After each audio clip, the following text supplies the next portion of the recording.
She thought her last name would protect her. But when the daughter of the U.S. Attorney General is framed and locked away in a ruthless juvenile detention system, she realizes the law doesn't work the same for everyone. Her father has power, but will it be enough to fight the corrupt forces determined to keep her behind bars? If this could happen to the daughter of the most powerful lawyer in the country, imagine what happens to kids without a voice. Do you think the system is broken? Tell us in the comments and share this story, because every voice matters. The city was winding down for the night, its streets bathed in the soft glow of flickering streetlights. The distant hum of traffic mixed with the rustling of autumn leaves as a cool breeze swept through. 17-year-old Imani Carter walked with a steady pace, her thoughts lingering on the conversations she had just left behind. Tonight's meeting at the community center had run late. Another heated discussion about youth incarceration and the injustice of a system that punished the powerless. Despite being the daughter of U.S. Attorney General Samuel Carter, Imani never relied on her last name for protection or privilege. She had spent years carving her own path, working with advocacy groups that fought for wrongfully convicted teens, hoping to be a part of real change. She had seen firsthand how kids, some not much older than her, were swallowed by a machine that cared more about quotas than justice.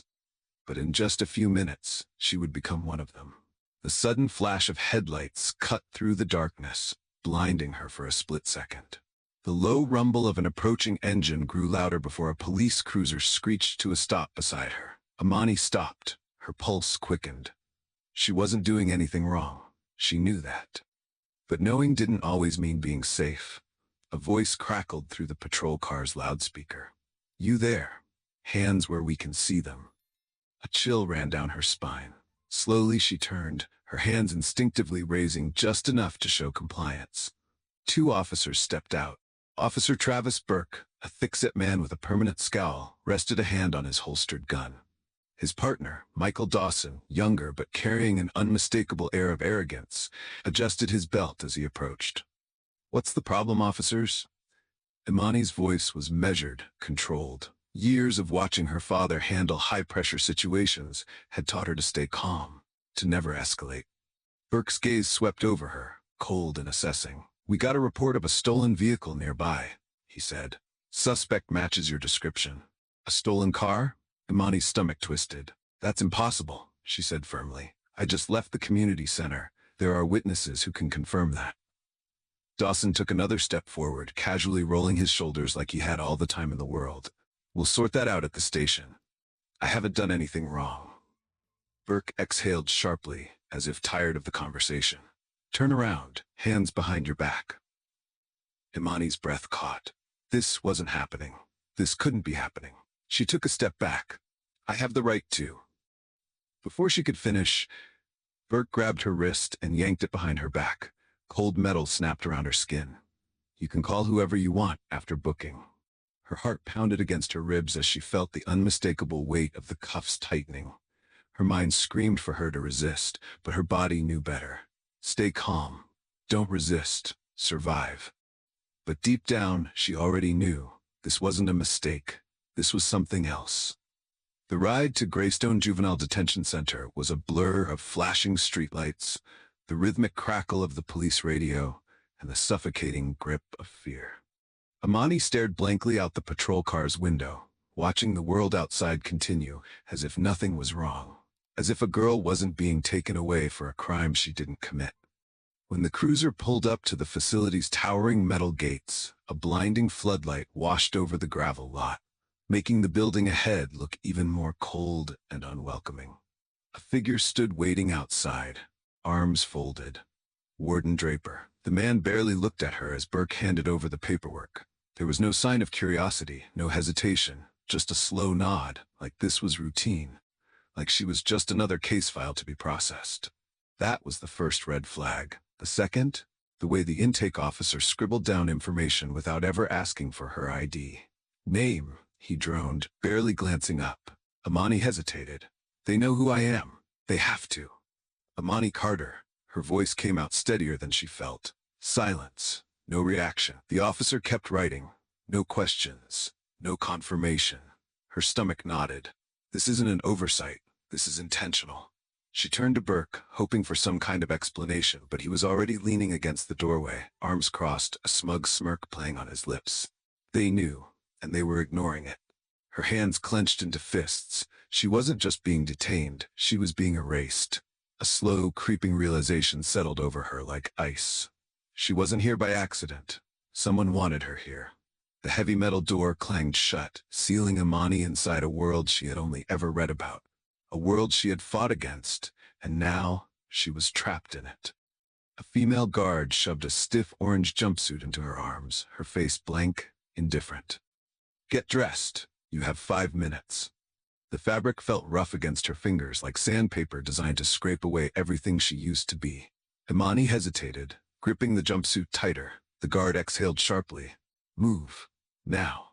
Imani swallowed her pride and turned toward the changing room, knowing there was no point in arguing. Not here. Not now. But as she changed, she knew this was only the beginning. When she stepped out, the reality of Greystone hit her like a punch to the gut. Rows of metal bunk beds filled the dormitory, some occupied by girls no older than 13, their faces hard with quiet defiance, or worse, hollow with defeat.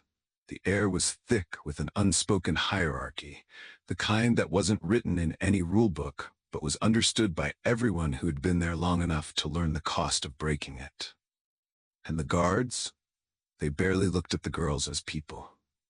Imani saw it firsthand the next morning. She had just stepped into the cafeteria when a sharp whistle cut through the air. "You think this is a buffet?"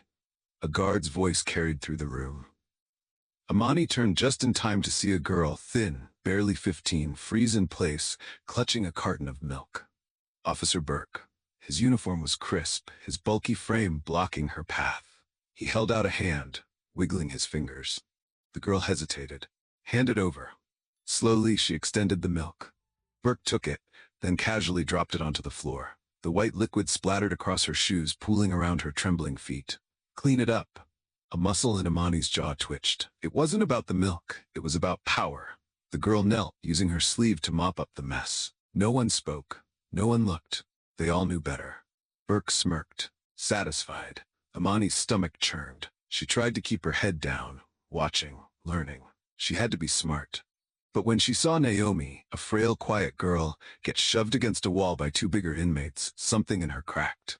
"Hey." Imani's voice cut through the tension like a blade. The 2 girls turned, eyes narrowing. "Mind your business," one of them muttered. Imani didn't move. She knew how this worked. She wasn't naive. But she also knew that if she let this happen, if she ignored it like everyone else, she'd be no different from them. The girls lingered a moment longer, then scoffed and walked away. Naomi looked up, her face a mixture of gratitude and fear. "You shouldn't have done that," she whispered. Imani started to respond, but then she felt it. A presence watching her. She turned her head slightly, just enough to catch Burke's eyes locked onto hers from across the room. And then he smiled. Not a friendly smile, not even an amused one. The kind of smile that carried a warning. A slow, creeping realization settled in Imani's chest. She had just made herself a target. And in this place, that could be deadly. The house was still. Not the usual comfortable stillness of a home winding down for the night, but the kind that felt wrong. Heavy. Suffocating. U.S. Attorney General Samuel Carter sat in his study, the dim glow of his desk lamp casting harsh shadows across the stacks of legal briefs and case files in front of him. Normally, he found solace in the quiet hours after midnight, time to strategize, to think. But tonight, his mind was somewhere else. He glanced at the clock, 1:37 a.m. Imani should have been home hours ago. At first, he'd dismissed the worry. She was 17, independent, responsible. Maybe she'd lost track of time. Maybe her phone had died. But now, a cold unease curled in his gut. Something was wrong. He picked up his phone and dialed her number. 1 ring, 2, 3, straight to voicemail. Samuel exhaled slowly, forcing his mind to stay rational. She probably just fell asleep at a friend's house. But that wasn't Imani. She always called. His fingers tightened around the phone. Stay calm. Find answers. And when logic failed, use power. By 1:45 a.m., Samuel was standing in his home office, phone pressed to his ear, calling in favors from people who didn't say no to him. "Agent Dawson, I need you to check all hospital and police reports for my daughter's name. Immediately." The agent on the other end hesitated, his voice thick with sleep. "Sir, is there a reason to suspect? Just do it." A pause. Then the sound of papers shuffling, a keyboard clacking. Samuel clenched his jaw, pacing the room as the seconds dragged. Then, the agent's voice came back on the line. "No reports under her name, sir." Samuel stopped pacing. That didn't make sense. If she'd been in an accident, if she'd been arrested, there should be a record, unless someone didn't want there to be one. His grip on the phone tightened. "Check unidentified juvenile detainees." More typing. A longer pause. Then, the hesitation in Dawson's voice told him everything. "Sir, we do have an entry for an unidentified juvenile female brought in 6 hours ago. No name, no details, just listed as processed."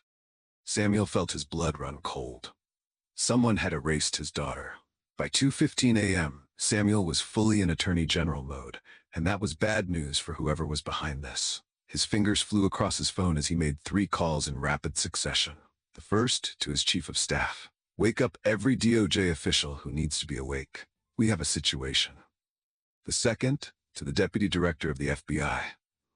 "I need eyes on a juvenile detention center tonight. Amani's missing, and someone tried to erase her." The third, to the Secretary of Homeland Security. "I don't care what strings need to be pulled. Find out who ordered this." Within minutes, the most powerful law enforcement agencies in the country were in motion.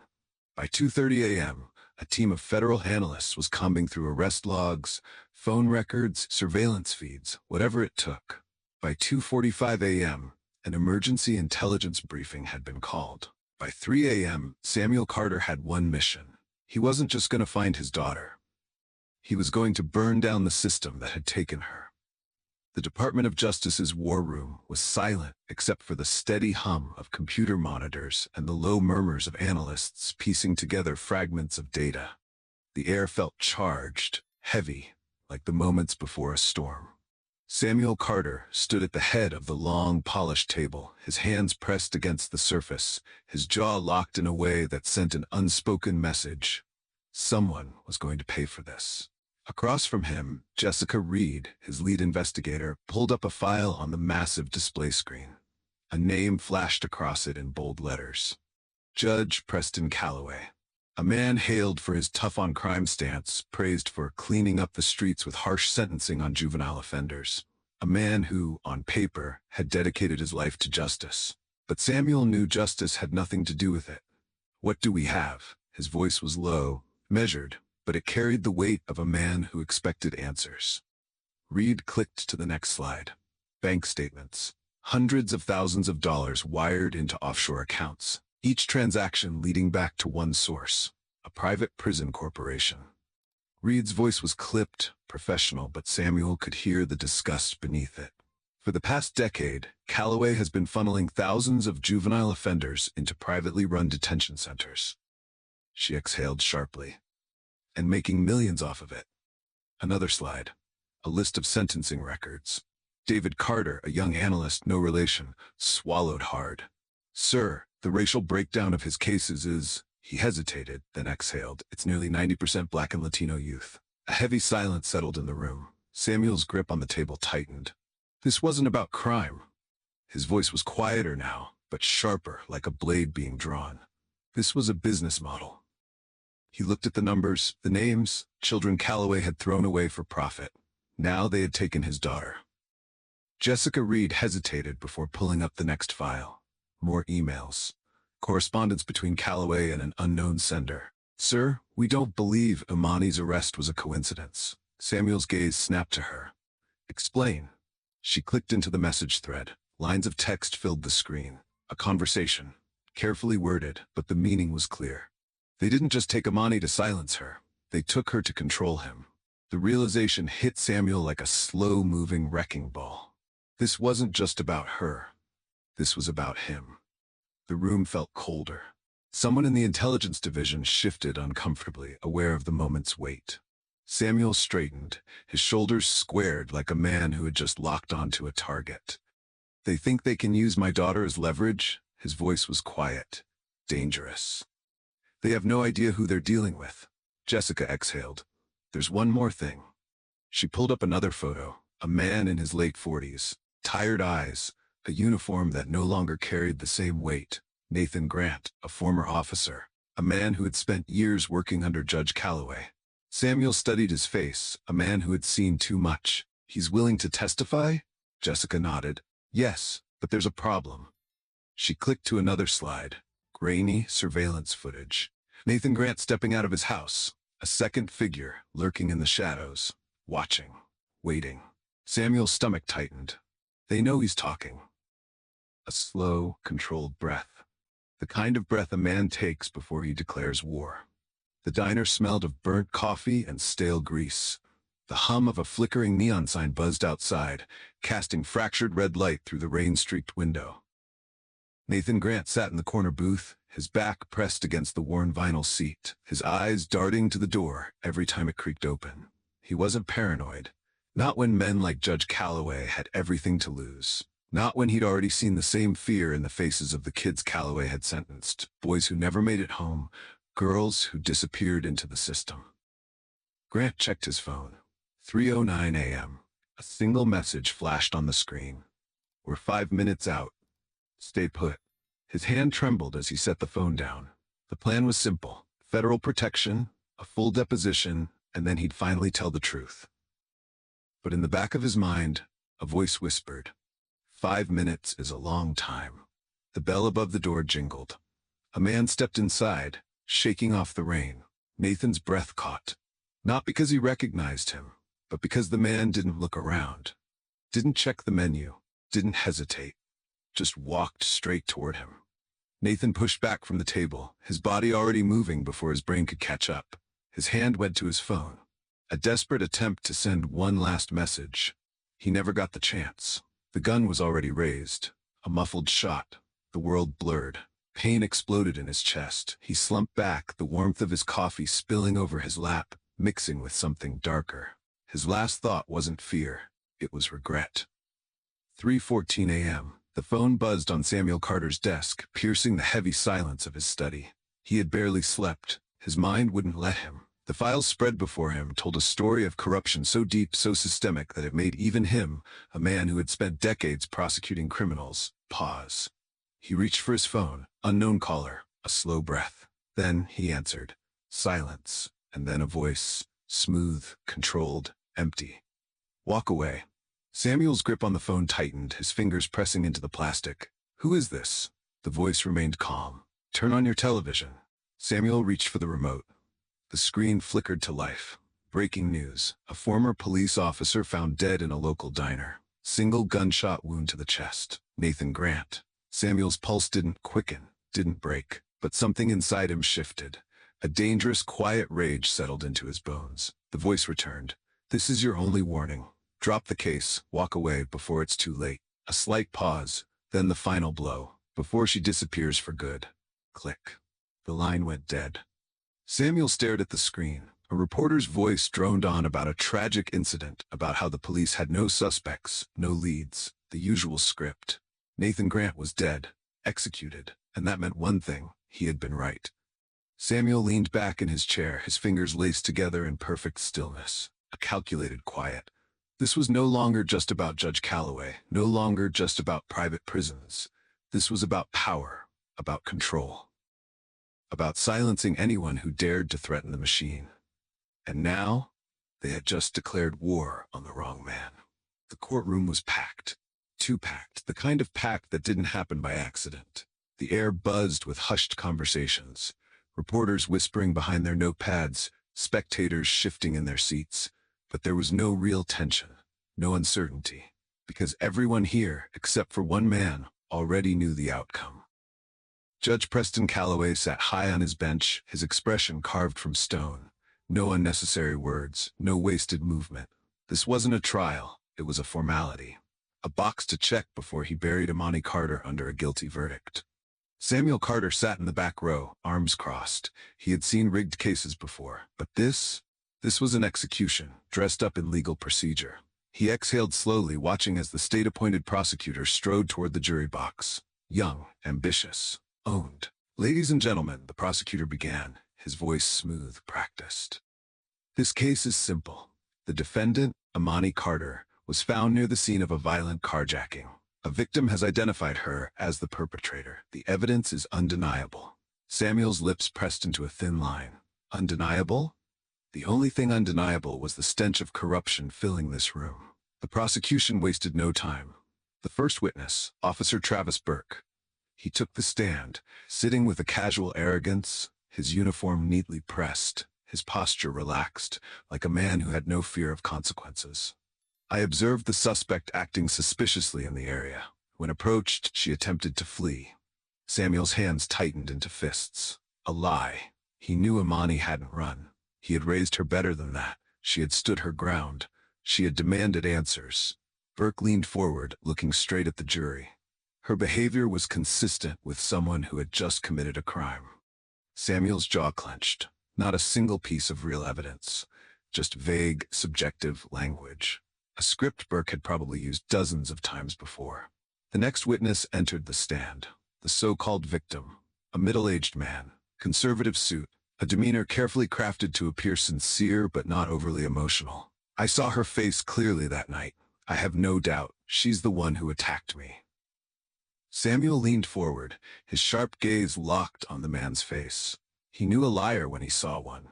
This man had never seen Imani before in his life. A murmur rippled through the jury.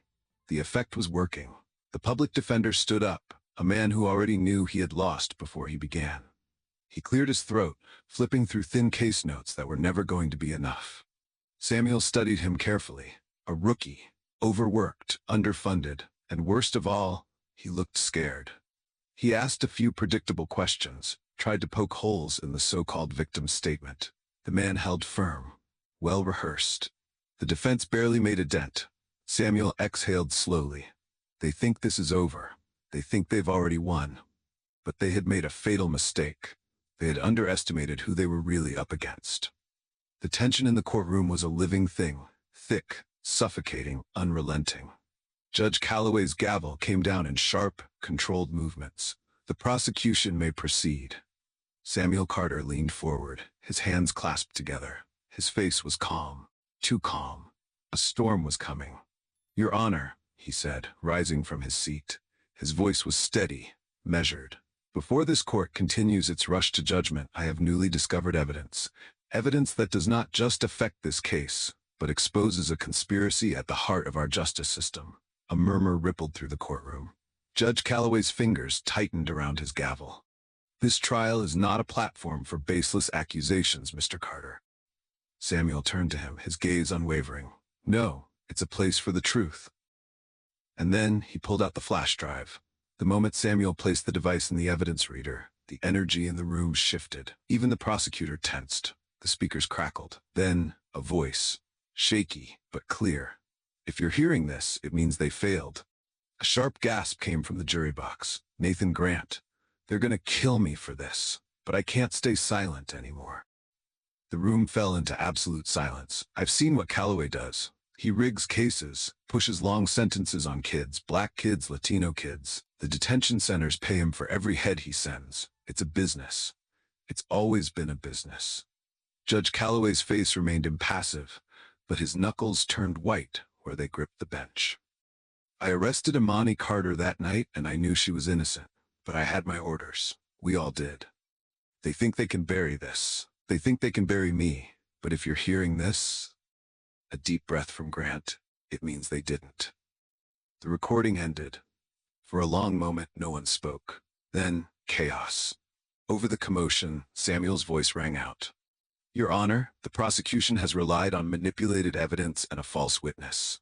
I'd like to present someone who will tell this court the truth." The back doors of the courtroom creaked open. A woman stepped inside. Lisa Monroe. Judge Calloway visibly stiffened. He knew who she was. Lisa walked slowly to the stand, her hands trembling slightly as she took the oath. The silence that followed felt unbearable. "I used to work for Judge Calloway," she said, voice thin but steady. "For years, I processed cases in his courtroom. I saw everything. She swallowed hard. Kids came in on minor charges and left with sentences that made no sense. Cases that should have been dismissed, but weren't. Families that begged for mercy, but never got it. Her eyes flicked to Calloway, and for the first time he looked away. At first I told myself it wasn't my place to question it. But then I started noticing the patterns. The money. The private prison contracts. She exhaled, her voice breaking slightly. I should have spoken up sooner, but I was scared. A pause. Then she turned to face the jury. I am not scared anymore. Judge Calloway slammed his gavel down, his voice sharp. Enough! This is irrelevant to the matter at hand. Samuel took a step forward, his expression unreadable. Irrelevant? His voice was quiet, deadly. You are the matter at hand, Judge. Reporters in the back row scribbled furiously. Cameras flashed. The prosecutor looked like he wanted to disappear. The jury? They weren't looking at Imani anymore. They were looking at Calloway. Then, as if on cue, the doors at the back of the courtroom burst open. Federal agents, moving with precise, practiced efficiency, they approached the bench, the lead agent holding a sealed warrant.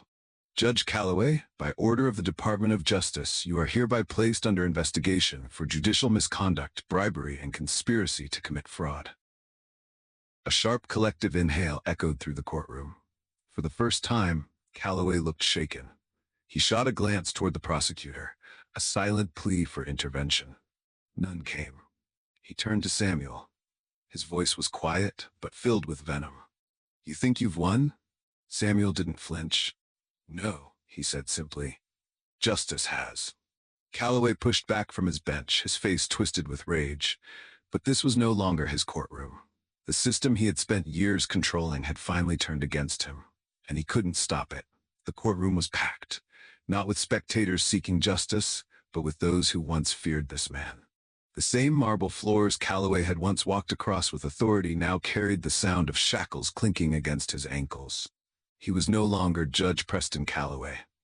No longer the untouchable king of his courtroom.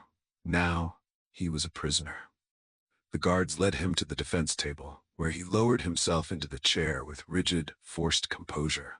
Samuel Carter watched from the front row, his face unreadable. He had fought too many battles to let emotion overtake him now. But as the gavel struck, he couldn't ignore the weight of this moment. For the first time, the system Calloway had corrupted was holding him accountable. Calloway's arrest was just the first crack.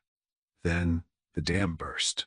12 judges across multiple states were implicated. Over 50 police officers were placed under investigation for fabricating evidence. Private prison executives, some of the wealthiest men in the country, were charged with conspiracy and bribery. The corruption was not just deep, it was deliberate, engineered, profitable. Breaking news: FBI uncovers nationwide sentencing scandal. Judicial system in crisis as corruption cases skyrocket. Children were the currency. Protests erupted. Parents who had spent years begging for justice for their children stood in front of courthouses, demanding accountability. Survivors of the system came forward. One by one they spoke. Of years lost, of innocence stolen, of dreams crushed under the weight of a judge's gavel. For the first time, their voices could not be ignored. When the verdict was read, Calloway did not react. Guilty, on all counts. Bribery, fraud, racketeering, conspiracy. The sentence? Life. The weight of those words hung in the air. For the first time in decades, a judge who had wielded power like a weapon had been stripped of it. Samuel Carter watched as Calloway stood, his posture still rigid, refusing to show weakness. But there was something different now. His power was gone. The guards moved to take him away, but before he turned, he cast one last look at Samuel. His voice, though quiet, dripped with venom. You really think this changes anything? Samuel met his gaze, unmoved, unshaken. He stood, stepping closer. No. A pause. Then, with quiet conviction, it already has. Calloway's mouth pressed into a thin line. For the first time, his mask slipped. The guards led him away, and with the slam of the heavy courtroom doors behind him, the era of Preston Calloway was over.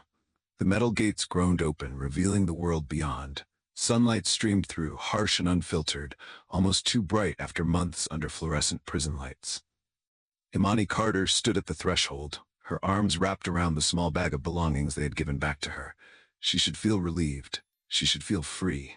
But all she felt was empty. A hand touched her shoulder, warm, familiar. She turned. Samuel Carter, her father. For the first time in months, she saw him not as the U.S. Attorney General, not as the man who had fought the system for her, but as her dad. His eyes, normally so sharp and commanding, were now filled with something else. Relief and guilt. Without a word, he pulled her into a tight embrace. Imani didn't resist, but she didn't melt into it either. Something inside her had changed. She was walking toward the car when she heard it. A voice from behind the gates. "Hey, Carter!" Imani turned. Through the bars, a familiar face. Sasha Green. The girl she had spent months with inside these walls. A girl who wasn't leaving today. Sasha grinned, but it didn't reach her eyes. She pressed something through the bars, a folded piece of paper. Imani hesitated, then took it. "I heard about what your dad did," Sasha said, voice quieter now. "Guess you really weren't like the rest of us." The words stung, but Imani didn't argue, because Sasha wasn't wrong. Imani was going home. Sasha was staying behind, and so were so many others. Imani unfolded the paper in the back seat of her father's car. The handwriting was messy, hurried, but full of meaning. "Carter, you told me not to give up, to fight. I thought you were just saying that, but now I see you meant it. I don't know what happens next, but because of you, I still have hope. Don't forget about us, Sasha." The ink blurred as Imani stared at the words. She blinked rapidly, pushing back the wave of emotions tightening her throat. She had spent so long fighting to get out. Now, she realized, her fight wasn't over. It was just beginning. The lecture hall buzzed with quiet energy. The soft shuffle of textbooks opening, the rhythmic clicking of keyboards, the low murmur of students preparing for class. Imani Carter sat near the front, her fingers wrapped around a pen, not to take notes, but to ground herself. The weight of where she was, what she was doing, it settled into her chest like an anchor. She glanced around at the faces beside her. Some were here because they had always dreamed of this. Some because their parents expected it. But she was here for something different. For Sasha. For every child whose name had been buried in files labeled "Case Closed." For herself. A professor strode to the podium, clearing his throat. "Welcome to constitutional law. Let's begin." Imani sat up straighter. Her new fight had just begun. Later that evening, she sat across from her father at their kitchen table. For the first time in months, there were no walls between them. No bars, no shackles, just father and daughter. Samuel studied her for a long moment, then set down his coffee cup. "You know this fight isn't over, right?" Imani met his gaze unwavering. "I know." Samuel sighed, running a hand over his face. "The system doesn't change overnight. The people behind it, they don't give up power easily." A pause. Then, a small, knowing smile. "Neither do I." Her father exhaled a quiet laugh, shaking his head. Pride, worry. A lifetime of battles fought, and now, knowing his daughter was stepping onto the same battlefield. "You remind me of someone," he muttered. Imani raised an eyebrow. "Someone brilliant, I assume." Samuel smirked. "Someone stubborn." A beat of silence passed between them. Then, Imani reached for her laptop, flipping it open. A case file appeared on the screen. A new name, a new injustice. A new fight. Samuel sighed. Imani grinned. "Better get used to it, Dad. I'm just getting started." The heavy wooden doors of the lecture hall swung shut behind Imani, closing out the world behind her. She took a slow breath, letting the weight of this moment settle. For months, she had lived in a cell where freedom was just a cruel illusion. Now she was here. Rows of students filled the lecture hall, some hunched over laptops, others lazily flipping through textbooks. The professor stood at the front, adjusting his glasses, completely unaware that this wasn't just another first-year law student sitting before him. Imani ran her fingers over the cover of her brand-new law textbook. It still smelled like fresh ink, like a beginning. She adjusted in her seat, a simple wooden chair, yet it felt strange, too soft, too unrestricted. She wasn't used to comfort anymore. Her mind drifted, back to the cold metal benches of the detention center, the endless echoes of doors slamming shut. Some of the girls in there had told her, "You'll forget about us the moment you walk out." She hadn't. She wouldn't. The professor cleared his throat, his voice sharp yet steady. "Welcome to constitutional law. Let's begin." Imani gripped her pen, her heart steady. She wasn't just here to study the law. She was here to change it. Later that night, Imani sat across from her father at the kitchen table. For the first time in months, they weren't separated by walls, by lawyers, by fear. Just father and daughter. Samuel Carter watched her carefully. His coffee sat untouched in front of him, steam curling in the air, but he wasn't thinking about coffee. He was thinking about what came next. Finally, he spoke. "You know this fight isn't over, right?" Imani met his gaze without hesitation. "I know." Samuel exhaled slowly, rubbing a hand over his jaw. "The system doesn't change overnight. The people behind it, they don't give up power easily." A pause, a breath, a knowing look. Then a small determined smile. "Neither do I." Samuel let out a quiet laugh, shaking his head. Imani knew that look. It was the same one he had when he was building a case, piecing together evidence, preparing for a fight he knew would be long, exhausting, and brutal, but worth every second. Pride, worry, a lifetime of battles fought, and now, knowing his daughter was stepping onto the same battlefield. He studied her carefully. She wasn't the same girl who had walked into that courtroom in handcuffs. She had been forged in fire, and she had come out stronger. "You remind me of someone," he muttered. Imani raised an eyebrow. "Someone brilliant, I assume." Samuel smirked. "Someone stubborn." Silence stretched between them, but it wasn't heavy. It was full. Then, Imani reached for her laptop, flipping it open. A case file appeared on the screen. She turned it toward her father.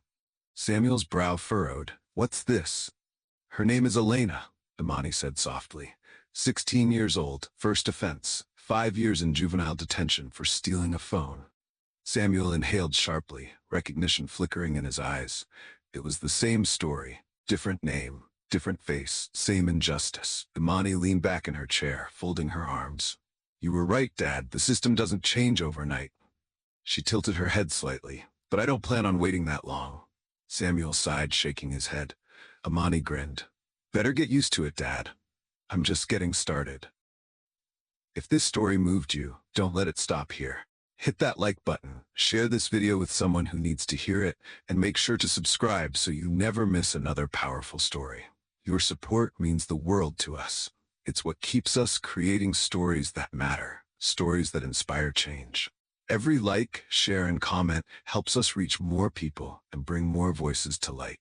So, what do you think about Imani's journey? Let us know in the comments below. We'd love to hear your thoughts. See you in the next story.